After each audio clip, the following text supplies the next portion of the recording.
আল্লাহ যা হারাম করেছে এই পৃথিবীর কোনো মানুষের চাপে তা আমি গ্রহণ করব না। যদি সে আমার কপালে পিস্তল ঠেকায় যান বাঁচানোর জন্য আমি মিথ্যা বলবো, এরপর বলবো আল্লাহ আমি মিথ্যা কথা বলছি, তুমি দেখি আমি আল্লাহ, তুমি তাকে আমি শুনবো না। অথবা আমি বলবো জানি বাঁচাইলাম না, তুই মেরে ফেল। দুটার একটা বলবো আমি। হয় আমি ভয় বলবো না না না ভাই ভুল করছি ভাই, আর করবো না।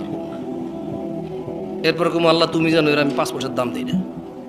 অথবা আমি বলবো যে হ্যাঁ বলছি তুই কি করবি কর। দুটার একটা বলবো আমি। তোকে ভয় পেয়ে বেঁচে থাকার মানে কি রে? তোকে ভয় পেয়ে বেঁচে থাকতে হবে কি বলিস? তুই নিঃশ্বাসের মালিক না, তুই জীবনের মালিক না, তুই জান্নাতের মালিক না, তুই আসমান থেকে কিছু নাজিল করতে পারিস না, খুঁটিবিহীন ওই আসমান তুই তৈরি করিসনি, এই জমিন তুই ছাদ বিছানা হিসেবে বানাসনি।